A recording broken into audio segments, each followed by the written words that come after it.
Good evening everyone. सभी को राधे राधे, सभी को सत श्री अकाल, सभी को जय Shri Radhe, whatever you feel connected with.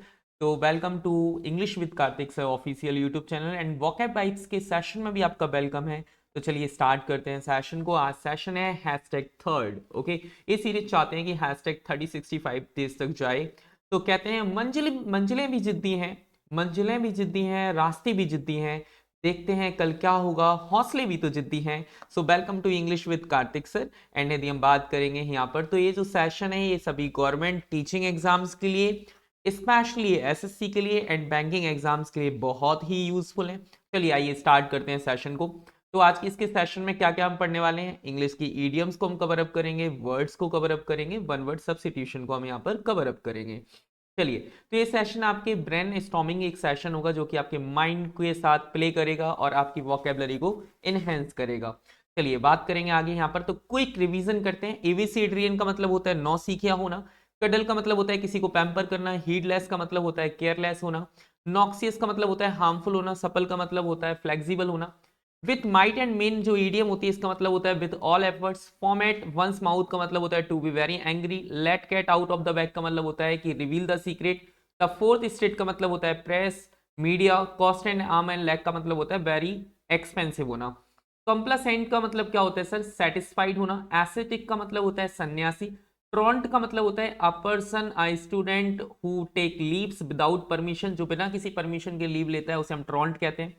Brittle का मतलब होता है जो आसानी से टूट जाता है, ब्रिटानिया बिस्किट से मैंने याद किया था। फ्रेगाइल का मतलब होता है कोई भी फर्जी यदि आप चीज ले लेते हैं तो वो आसानी से टूट जाती है। तो ये आपका क्विक रिवीजन हो गया। ये लास्ट क्लास का आपकी वोकैब है, ये लास्ट क्लास की आपकी वोकैब है। ओके, लास्ट क्लास में जो हमने वोकैब पढ़ी थी उसका एक क्विक रिवीजन है। चलिए आगे बात करते हैं, तो आज के वर्ड्स की तरफ चलते हैं। तो आज का क्लास का पहला वर्ड है फ्रेगाइल। सर फ्रेगाइल देखो वापस से रिपीट हो गया। फ्रेगाइल को हम याद रख सकते हैं सर फर्जी से। जब हमें कोई चीज फर्जी मिल जाती है तो वो आसानी से टूट जाती है, आसानी से खराब हो जाती है, तो फ्रेगाइल का मतलब हो जाता है, इसको हम याद रखेंगे, यदि किसी के हेयर फिर से गीले हो गए, यदि किसी के बाल वापस से गीले हो गए, तो इसका मतलब क्या हो जाएगा सर, कि वो उसके बाल जो हैं वो फ्रेगाइल हो जाएंगे, आसानी से टूट जाएंगे। तो इसका मतलब होता है सर आसानी से टूटने वाला। इसी को हम कहते हैं वीक होना, मींस कमजोर होना, या इसी को कहते हैं सर ब्रिटल। क्या कह सकते हैं सर, ब्रिटल कह सकते हैं। ओके, फ्रेगाइल होना, ब्रिटल होना मींस आसानी से टूटने वाला। ओके, जैसे मैंने कहा the base was so fragile, जो बेस था वो इतना फ्रेगाइल था कि it shattered into pieces as soon as it hit in the ground. जैसे ही बेस जो इतना फ्रेगाइल था, इतना कमजोर बेस था कि जैसे ही वो जमीन पर गिरा, इट शैटर्ड इनटू पीसेस, ये कई भागों में टूट गया। हर इमोशनल स्टेट वाज फ्रेगाइल, जो उसकी इमोशनल स्टेट है वो बहुत ज्यादा फ्रेगाइल है after the tragic loss of her beloved pet, जब से उसकी बिलव्ड पेट की डेथ हुई है। चलिए आगे बात करेंगे। एक वर्ड होता है सर ईगर। ईगर को क्या हम एग से याद रख सकते हैं, सर्दियों का मौसम चल रहा है, जब कोई एग खाने वाले होते हैं तो ईगर हम कहते हैं। ईगर का मतलब होता है उत्सुक, जानना। जैसे मैंने कहा आई एम, जैसे आपको पता है यहाँ पर कि जो एग होता है, यदि जो एग खाने वाले लोग होते हैं वो कैसे होते हैं सर, एग खाने के लिए ईगर होते हैं, मतलब बस उन्हें एग मिल जाए, तो इसका मतलब होता है उत्सुक होना। क्या होना सर, उत्सुक होना। चलिए यहां पर बात करेंगे, इसी को हम कहते हैं उत्सुक व्यक्ति है, इसका मतलब वो कीन है, वो एंथुजियास्टिक है। वो कैसा है सर, एंथुजियास्टिक है। चलिए the students were eager to learn about the new chapter their teacher and had introduce, मतलब जो स्टूडेंट्स थे वो ईगर थे नए चैप्टर को सीखने में जो उनके टीचर ने इंट्रोड्यूस किया था। ओके, तो ईगर का मतलब होता है सर उत्सुक, और ईगर एक एडजेक्टिव की तरह हम यूज करते हैं। किसकी तरह यूज करते हैं सर, एक एडजेक्टिव की तरह हम इसे यूज करते हैं ईगर को। ओके, तो ईगर का मतलब होता है उत्सुक होना। चलिए अगली बात पर चलते हैं। अगली बात पर चलेंगे तो एक वर्ड आता है सर कंप्लासेंट। सर कंप्लासेंट का मतलब क्या होता है, कंप्लासेंट का मतलब होता है, ये एडजेक्टिव होता है, इसका मतलब होता है कि आत्मसंतुष्ट होना, मतलब सेल्फ सेटिस्फाइड, सेल्फ सेटिस्फेक्शन होना, या इसी को कहते हैं स्मगनेस। स्मग का मतलब होता है कि आत्मसंतुष्ट होना। इसको हम याद रख सकते हैं, जैसे भारत के जो साधु संत होते हैं, इन्हें रहने के लिए कम प्लेस लगती है, कम प्लस में प्लेस। ओके, कम प्लस में प्लेस, एक ऐसा व्यक्ति जिसे कम प्लेस लगती है रहने के लिए उसे हम कंप्लासेंट कहते हैं। ये हमारा एक एडजेक्टिव होता है। ओके, कंप्लासेंट को याद रखना, इसका मतलब होता है सर आत्मसंतुष्ट होना। क्या होना सर, आत्मसंतुष्ट होना। इसी को कहते हैं सर सेल्फ सेटिस्फाइड या फिर स्मग होना। क्या होना सर, सेल्फ सेटिस्फाइड या फिर स्मग होना मतलब आत्मसंतुष्ट होना, क्या होना सर, आत्मसंतुष्ट होना। आफ्टर ईयर्स ऑफ सक्सेस मतलब काफी सफलता के बाद द कंपनी बिकेम कंप्लेसेंट, जो कंपनी है वो कैसी हो चुकी है, संतुष्ट हो चुकी है, फेलिंग टू इनोवेट और एडेप्ट टू न्यू ट्रेंड्स, और फेल हो गई है बहुत इनोवेट को, नए ट्रेंड्स को एडेप्ट करने में। ही ग्रीव कंप्लेसेंट, वो कैसा हो चुका है, आत्मसंतुष्ट हो चुका है। About his fitness routine, skipping workouts and ignoring his diet, वो स्किप करता है वर्कआउट्स को एंड इग्नोर करता है अपनी डाइट्स को। ओके चलिए आगे बात करेंगे। एक बात होता है डैंक, सर डैंक को हम याद रख सकते हैं टैंक से। टैंक जो होता है, जो पानी का टैंक होता है, वो हमेशा मॉइस्ट होता है। कैसा होता है सर, उसके अंदर हमेशा नमी होती है, हमेशा कैसी होती है सर, नमी होती है। ओके तो टैंक का मतलब, टैंक से हम याद क्या रख सकते हैं सर, डैंक याद रख सकते हैं। टैंक का मतलब हो गया सर नमी होना, मतलब डैंक को हम टैंक से याद रख सकते हैं। एक ये भी एक एडजेक्टिव होता है, ये भी क्या है सर, एक एडजेक्टिव होता है डैंक होना। ओके चलिए बात करेंगे यहाँ पर, तो डैंक को हम किससे याद रख सकते हैं सर, टैंक से हम याद रख सकते हैं। इसका मतलब होता है सर गीला होना, क्या होना सर, गीला होना। ओके मतलब नमी होना, इसी को हम क्या कह सकते हैं, डैम्प भी कह सकते हैं। क्या कह सकते हैं सर, डैम्प कह सकते हैं। बैट, बैट का मतलब होता है सर गीला, बैट का मतलब होता है सर गीला होना। ओके गीला और होना, और मॉइस्ट का मतलब होता है सर नमी होना। यहां से ही आप सर्दियों में जो मॉइस्चर लगाते हैं, मॉइस्चराइजर का यूज करते हैं, वो मॉइस्ट से ही बना हुआ है। जैसे मैंने यहां पर लिखा द ओल्ड बेसमेंट, जो कि पुराना घर का बेसमेंट है, वॉज डैंक, वो कैसा था सर, डैंक था। With a musty smell lingering in the year, और वहां पर लिंगर थी, एक अलग सी स्मेल थी, जो सेंधी सेंधी खुशबू होती है ना, उसे कहते हैं linger. Okay we took shelter in a dank cave, हमने एक शेल्टर लिया, हमने एक रुकावट रुकने के लिए शेल्टर लिया डैंक केव में। डैंक का मतलब क्या होता है, जो केव का मतलब होता है सर गुफा। केव का मतलब क्या होता है सर, गुफा। ओके और डैंक का मतलब होता है सर नमी। ओके मैंने ऐसी गुफा में इस शेल्टर लिया जो कि नमी भरी थी, during the unexpected rain storm, जो कि अनएक्सपेक्टेड रेन स्टॉर्म था। चलिए आगे बात करते हैं। एक वर्ड होता है सर एनकाउंटर, एनकाउंटर को हम याद रखेंगे किससे सर, सिंघम से। सिंघम में क्या करते हैं सर, वो एनकाउंटर करता है सर, तो सिंघम में वो क्या करता है, एनकाउंटर करता है। तो सिंघम, एनकाउंटर का मतलब होता है आमना सामना करना, मतलब किसी को फेस करना, आमना सामना हो जाना, आमना सामना हो जाना, इसी को हम कहते हैं सर फेस करना। क्या करना सर, फेस करना, इसी को कहते हैं सर एनकाउंटर। जैसे कि एक वर्ड हमारे पास क्या आता है, जैसे कि आप किसी ने अपने सामने आके गोली मार दी किसी को, तो वो एनकाउंटर हुआ। देखो इन्होंने आमने सामने आके गोली मारी है, सामने आना मतलब किसी को सर फेस करना, इसका मतलब क्या होता है, सामना करना। क्या करना, सामना करना। यदि हम बात करेंगे, इसी को कहते हैं सर फेस करना। क्या करना है सर, फेस करना। जैसे मैंने कहा on her hike through the forest she encountered a group of dear, उसने क्या किया, जब वो हाइकिंग पे थी, जब वो जंगल से गुजर रही थी, तो उसका सामना एक ग्रुप, मतलब डियर के ग्रुप से हुआ, जो कि ग्रेजिंग पीसफुली, जो कि चारा चर रहे थे बहुत peacefully. The travellers encountered many challenges on their journey to remote villages, जो ट्रैवलर्स होते हैं, जो यात्री होते हैं, वो बहुत सारे चैलेंजेस का सामना करते हैं उनकी जर्नी के दौरान, जब वो रिमोट विलेजेस में होते हैं। तो आज की क्लास में हमने 5 वर्ड सीखे, तो आपको पता है। चलिए आगे बात करेंगे, तो ईडियम्स की हम कहानी पे बात करेंगे। सर ईडियम्स क्या है, जैसे shake in one shoes, shake का मतलब क्या होता है सर, हिलाना। शेक का मतलब क्या होता है सर, हिलाना। ओके शेक का मतलब क्या होता है सर, हिलाना। वन शूज का मतलब होता है जूते। जब कोई व्यक्ति अपने जूते हिलाता है, तो इसका मतलब वो, उसका कॉन्फिडेंस लो है, मतलब वो घबराया हुआ है, ट्रैम्बलिंग है, तो इसका मतलब होता है डर से कांपना। क्या करना सर, डर से कांपना। जैसे कि अब जब आप इंटरव्यू के लिए जाते हैं, एग्जाम के लिए जाते हैं, तो आपके जो पैर होते हैं ना, वो इस टाइप से लड़खड़ा रहे होते हैं, इस टाइप से क्या कर रहे होते हैं सर, लड़खड़ा रहे होते हैं। इसका मतलब होता है सर डर से कांपना। ओके याद रखिएगा। Tremble with apprehension, tremble with apprehension, जब हम किसी के डर से कांपते हैं, तो इसी को कहते हैं शेक इन वंस शूज। जैसे for example, the little boy was shaking in his shoes, जो लिटिल बॉय था वो अपने जूते हिला रहा था, when the principal called him to her office, जब प्रिंसिपल ने उसे अपने ऑफिस में बुलाया। ओके जब प्रिंसिपल ने उसे अपने ऑफिस में बुलाया, तो वह लड़का डर के मारे कांप रहा था। तो शेकिंग इन वन शूज को हम याद रखेंगे, जब कोई व्यक्ति अपने जूते हिलाता है, तो वो डर से कांपता है, हमेशा वर्ब की तरह यूज होती है। किसकी तरह यूज होती है सर, वर्ब की तरह हम इसे यूज करते हैं। चलिए एक वर्ड हमारे पास क्या आता है sir, carrot and stick. Carrot का मतलब क्या होता है सर, गाजर। कैरेट का मतलब क्या होता है सर, गाजर। ओके एंड स्टिक का मतलब क्या होता है सर, डंडा। ओके तो जब आप अच्छा काम करते हैं तो आपको अवार्ड मिलता है, जब आप बुरा काम करते हैं तो आपको पनिशमेंट मिलती है।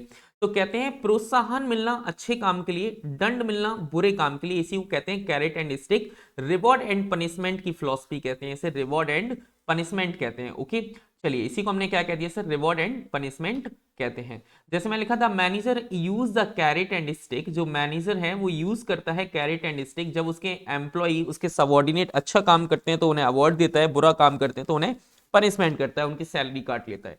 The manager use the carrot and stick approach to improve employee, अपने एम्प्लॉय को इंप्रूव करने के लिए, अपने एम्प्लॉय की परफॉर्मेंस को इंप्रूव करने के लिए मैनेजर जो है वो कैरेट एंड स्टिक अप्रोच का यूज करता है। जैसे कि आप यदि मानेंगे, यदि आप टाइम पर पहुंच गए तो आपको गाजर मिलेगी, वरना आपको डंडा मिलेगा। ओके, चलिए अगली बात करते हैं sir, blue stocking. Sir blue stocking का मतलब होता है कि सर एक पढ़ी लिखी महिला, मतलब ब्लू स्टॉकिंग का मतलब क्या होता है सर, पढ़ी लिखी महिला, ब्लू स्टॉकिंग। ओके, मतलब पढ़ी लिखी महिला, educated lady, educated but pedantic lady. तो इसी को हमने एग्जांपल के थ्रू समझने की कोशिश की। इन द 18th सेंचुरी, 18वीं शताब्दी की बात करेंगे तो एक women who enjoy reading and writing, एक ऐसी महिला जो कि रीडिंग और राइटिंग पसंद करती थी, उसको जनरली ब्लू स्टॉकिंग कहा जाता था। क्या कहा जाता था सर, ब्लू स्टॉकिंग कहा जाता था। 18वीं शताब्दी में जो महिला पढ़ने और लिखने का शौक रखती थी उसे विदुषी कहा जाता था। क्या कहा जाता था सर, विदुषी कहा जाता था। ओके, ब्लू स्टॉकिंग से आपको याद रखना है। एक वर्ड होता है सर बैकबोन। बैकबोन का मतलब क्या होता है, बैक का मतलब होता है पीछे, बैक का मतलब क्या होता है सर, पीछे, और बोन का मतलब होता है सर हड्डी। ओके, इसका मतलब क्या हुआ सर, हड्डी का मतलब क्या हुआ कि मतलब हम कहना चाह रहे हैं सर बैकबोन का मतलब होता है रीढ़ की हड्डी। रीढ़ की जो हड्डी होती है वो हमारी ताकत होती है। रीढ़ की हड्डी जो हमारे पीछे है वो कौन सी हड्डी है सर, रीढ़ की हड्डी है। ओके, रीढ़ की हड्डी का मतलब होता है हमारी ताकत होना, मीन्स हमारी स्ट्रेंथ होना। क्या होना सर, हमारी स्ट्रेंथ होना, ताकत होना। जैसे मैंने कहा the farmers are the backbone of the nation's economy. जो फार्मर्स हैं वो बैकबोन है नेशंस की इकोनॉमी के लिए। किसान देश की अर्थव्यवस्था की रीढ़ की हड्डी है। क्या है सर, रीढ़ की हड्डी है। ओके, याद रखिएगा। इसी को हमने क्या कह दिया सर, बैकबोन कह दिया। चलिए एक वर्ड आता है सर, सिल्वर बुलेट। सिल्वर का मतलब क्या होता है सर, चांदी। ओके, सिल्वर का मतलब क्या होता है सर, चांदी। और बुलेट का मतलब होता है सर गोली। बुलेट का मतलब क्या होता है सर, गोली। ओके, जब एग्जैक्टली में सारी समस्याओं का सरल समाधान होता है, उलझी हुई समस्या का सरल समाधान, a simple and seemingly magical solution to a complicated problem, a simple and seemingly magical solution to a complicated problem, it's called silver bullet। जैसे कि आपको पता है, जैसे आपकी जिंदगी में बहुत, जैसे किसी की गर्लफ्रेंड उससे लड़ाई कर रही है, झगड़ा कर रही है, तो सारा सबका एक सरल सा समाधान है कि आप एकदम शांत हो जाएं। तो इसका मतलब क्या होता है, उलझी हुई समस्या का सरल समाधान। इसी को हम कहते हैं कि किसी को क्या करना सर, सिल्वर बुलेट का मतलब होता है गोली मार देना किसी को। तो शेक इन वन शूज का मतलब होता है ट्रेमल विद एप्रीहेंशन, मतलब डर से कांपना, डर से कांपना। ओके, डर से कांपना। Okay, fine. Carrot and stick का मतलब होता है reward and punishment, reward and punishment, reward and punishment. Okay, reward and punishment. Okay, याद रखिएगा, reward and punishment. And blue stocking का मतलब होता है educated and educated but pedantic lady, educated lady. Okay, याद रखिएगा। बैकबोन का मतलब होता है कि बहुत ज्यादा क्या होना, रीढ़ की हड्डी, मतलब बहुत ज्यादा सपोर्टिव होना। सिल्वर बुलेट का मतलब होता है simple solution to the complicated problems, that is called, कहते हैं ब्लू सिल्वर बुलेट कहते हैं। चलिए अब हम चलते हैं वन वर्ड सब्स्टिट्यूशन की तरफ। वन वर्ड सब्स्टिट्यूशन की तरफ बात करेंगे तो अब आज की क्लास का पहला वर्ड आता है extra Besant. Extra Besant. Okay, extra, इसे दो पार्ट में तोड़ के रखिएगा। एक पार्ट में तोड़ के रखना है सर एक्स्ट्रा। ओके, क्या तोड़ के रखना है सर, एक्स्ट्रा। दूसरे पार्ट में तोड़ के रखना है प्लस में वेज। ओके, इसका मतलब वेजिटेबल्स। जो एक्स्ट्रा वेजेंट लोग होते हैं ना, वो एक्स्ट्रा, जैसे आंटी, आंट को हम याद रखेंगे सर आंटी से, आंट को हम याद रखेंगे आंटी से। आंटियों की आदत होती है एक्स्ट्रा सब्जी लेने की, तो एक्स्ट्रा वेजेंट का मतलब होता है फिजूल खर्ची होना। क्या होना सर, आंटी को आदत है, ये आंटी को आदत है क्या, एक्स्ट्रा सब्जियां लेने की, एक्स्ट्रा फल लेने की, तो मतलब वो ये फिजूल खर्ची है।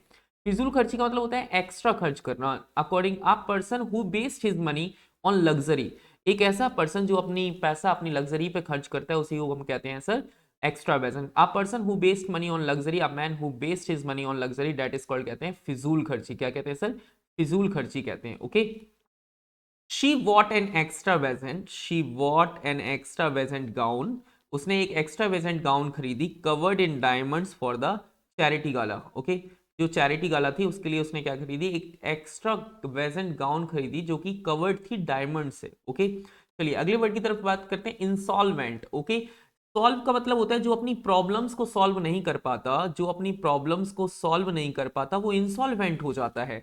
इसका मतलब क्या हो जाता है सर, बैंकरप्ट। जैसे विजय माल्या अपनी प्रॉब्लम को सॉल्व नहीं कर पाए, यदि विजय माल्या अपनी प्रॉब्लम को सॉल्व नहीं कर पाए तो ये क्या हो जाएगा सर, इनका मतलब होता है नहीं कर पाना, सॉल्व का मतलब होता है अपनी प्रॉब्लम्स को, तो इंसॉल्वेंट का मतलब क्या हो जाएगा सर, इंसॉल्वेंट का मतलब हो गया अपनी प्रॉब्लम को सॉल्व ना कर पाना। इसी को कहते हैं सर दिवालिया होना। क्या होना सर, दिवालिया होना। इसी को कहते हैं person who is unable to pay his debts, एक ऐसा व्यक्ति जो अपने डेब्ट को पे नहीं कर पाता, इसी को हम क्या कहते हैं सर, इंसॉल्वेंट कहते हैं। जैसे द कंपनी बिकेम इंसॉल्वेंट, जो कंपनी है वो दिवालिया हो गई, इंसॉल्वेंट हो गई। इंसॉल्वेंट का जो पार्ट्स ऑफ स्पीच होता है वो एडजेक्टिव होता है। क्या होता है सर, एडजेक्टिव होता है। After losing its major clients and declared bankruptcy, और इन्हें बैंक्रप्सी मिल जाती है। चलिए एक अगला वर्ड आता है सर, परवेन्यू। सर परवेन्यू तो एक बहुत प्यारा वर्ड है। आप सभी लोग जानते होंगे कि प्रवीण को जानते होंगे, ये एक क्रिकेटर हैं। जब एक क्रिकेटर में आए तो इसका मतलब जब एक क्रिकेटर बनते हैं, तो जब क्रिकेटर बनने के बाद एग्जैक्टली में होता क्या है, एक कल के नवाब, इनके पास नया नया पैसा आ जाता है। जैसे ये क्रिकेट में आते हैं इनके पास नया पैसा आ जाता है, नई संपत्ति आ जाती है, नया पैसा आना। तो इसका मतलब क्या हो जाएगा sir, one who suddenly gain wealth, मतलब एक ऐसा व्यक्ति जो सडनली वेल्थ को गेन कर लेता है, प्रेस्टीज को गेन कर लेता है, न्यूली रिच हीरो, इसको हम कहते हैं परवेन्यू। ठीक है, despite his new found wealth, जब उसने अपनी नई फाउंड वेल्थ को चुना, तो the parvenu was mocked for his lack of culture refinement. Okay, चलिए याद रखिएगा। एक वर्ड होता है सर अल्ट्रस्ट। अल्ट्रस्ट का मतलब क्या होता है, अल्ट्रस्ट जो व्यक्ति अपना, अल को हम किससे याद रखेंगे सर, ऑल, जिसने अपना सारा पैसा ट्रस्ट में दे दिया हो, जिसने अपना सारा पैसा ट्रस्ट में दे दिया हो, वो क्या हो जाएगा, एल ट्रस्ट हो जाएगा, मतलब दानी होना। मतलब इसने, मैंने अपना सारा पैसा एनजीओ को दे दिया, NGO service and Delhi NCR में, तो इसका मतलब होता है मैंने सारा पैसा किसको दे दिया सर, ट्रस्ट को दे दिया, तो मैं कैसा हो गया हूं, एल ट्रस्ट हो गया हूं। तो एल ट्रस्ट का मतलब होता है सर परोपकारी होना। क्या होना सर, परोपकारी होना। चलिए, a person who devotes his or her life for the welfare of others, एक ऐसा व्यक्ति जो अपनी जिंदगी सबको दे देता है, एक ऐसा व्यक्ति जो अपनी जिंदगी सबके लिए डिवोटेड कर देता है, उसे हम कहते हैं अल्ट्रस, मतलब परोपकारी। नॉन एज एन अल्ट्रस, उसी को हम क्या कहते हैं सर, अल्ट्रस कहते हैं। She spent her weekends volunteering at homeless shelter, वो अपना जो वीकेंड है वो कैसे स्पेंड करता है, होमलेस जो शेल्टर्स होते हैं उनके ऊपर दान करके, उन्हें पैसा देकर, उसी को हम कहते हैं अल्ट्रस करना। इसी से बना है एल्ट्रिज्म। एल्ट्रिज्म इज्म कहीं पर लिखा हो तो इज्म का मतलब होता है सर धारणा। इज्म का मतलब क्या होता है सर, धारणा। ओके, इज्म कहीं पर लिखा हो तो समझ जाना सर, इज्म का मतलब होता है सर धारणा। ओके, इज्म का मतलब क्या होता है सर, धारणा। तो मतलब एल्ट्रिज्म और एल्ट्रस्ट आपस में ही मिले जुले शब्द हैं, इसी को कहते हैं परोपकारिता। क्या कहते हैं सर, परोपकारिता कहते हैं। The philosophy of putting another's welfare above one's own, it's called altruism. His altruism was evident, जो उसका altruism था वो evident था, when he donated half of his fortune to educational charities। okay, educational charities में जब उसने पैसा दिया तो वो कैसे हो गया सर, altruism हो गया। तो एक्स्ट्रा वेजेंट का मतलब, एक क्विक रिवीजन करते हैं। एक्स्ट्रा वेजेंट का मतलब होता है सर फिजूल खर्ची होना। क्या होना सर, फिजूल खर्ची होना। ओके, फिजूल खर्ची होना। इंसॉल्वेंट का मतलब होता है सर दिवालिया, इसका मतलब क्या होता है सर, दिवालिया। ओके, दिवालिया।